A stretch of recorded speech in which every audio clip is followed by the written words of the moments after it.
Hissé au sommet à la force de ses poids en terrassant la légende Georges Carpentier, mais pourtant... Ce type a battu le plus grand champion que la France connaissait et il n'est pas connu. Ce Français champion du monde de boxe a été effacé des archives sportives. Pourquoi? Parce qu'il était noir. Vous voyez, on disait des sottises du genre « Ah, c'est un bien beau champion, dommage qu'on n'arrive pas à le voir la nuit ». Son destin est à la fois grandiose et tragique. C'est l'histoire de Battling Siki.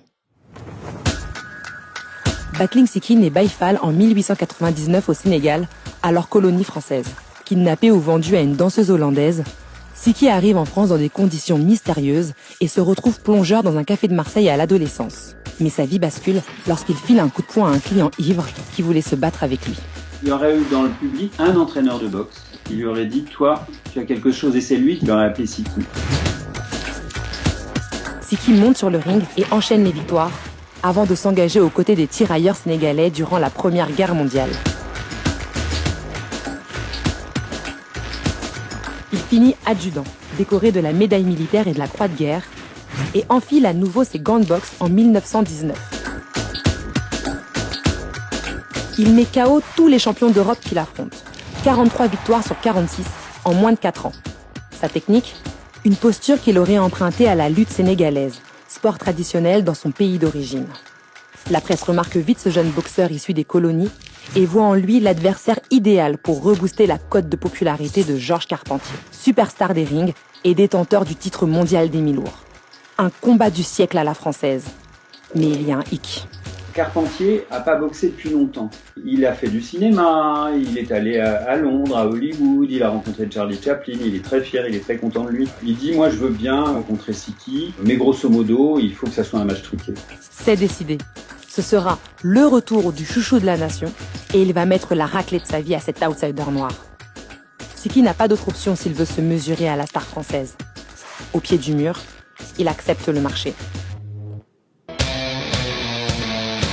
Le combat se déroule à guichet fermé au stade Buffalo de Montrouge le soir du 24 septembre 1922.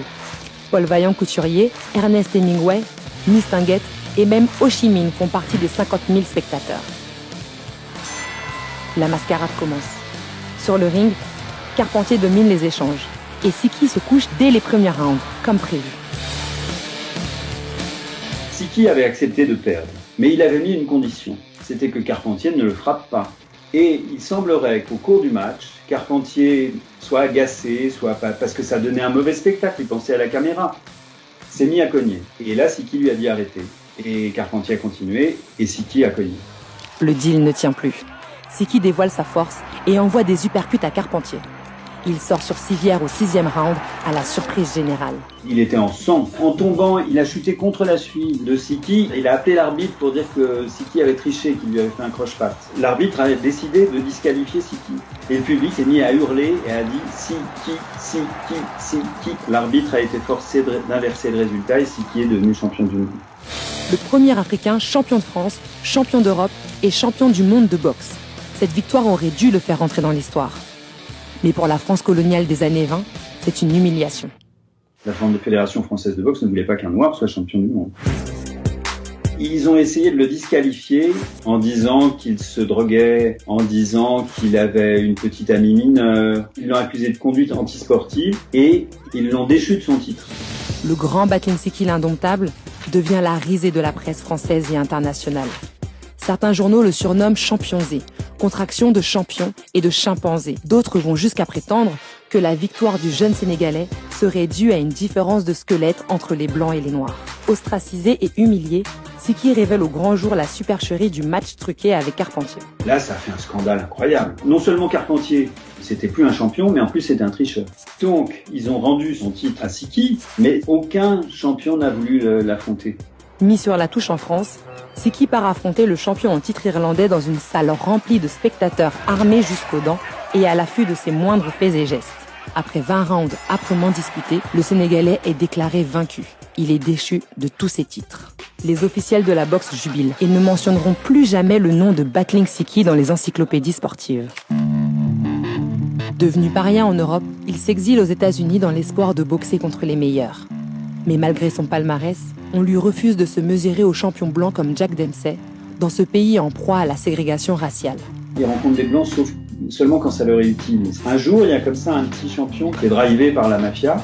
Ils se disent, on va faire rencontrer Siki. En plus, Siki est pas dans un bon état, il boit beaucoup, c'est une victoire facile. Ça dira toujours, il a battu un champion du monde. Ils organisent le match. Siki le détruit, quoi. Bon, l'arbitre, là, pour le coup, arrange le truc, il donne la victoire aux Blancs. Mais ce qui se passe peut-être à ce moment-là, c'est que la mafia a une dent contre Siki. Elle a un compte avec lui. Le 15 décembre 1925, le corps de Siki est retrouvé criblé de balles au pied d'un immeuble à New York. Il avait 26 ans et son assassin n'a jamais été retrouvé. Dans ses mémoires, Carpentier raconte qu'il a reçu après la mort du boxeur sénégalais des messages de félicitations affirmant qu'il était enfin vengé. Gloire nationale, il décédera à Paris à l'âge de 81 ans et sera intronisé au temple de la renommée de la boxe internationale. Siki, lui, a sombré peu à peu dans l'oubli et ses cendres n'ont été rapatriées au Sénégal que 60 ans après sa mort.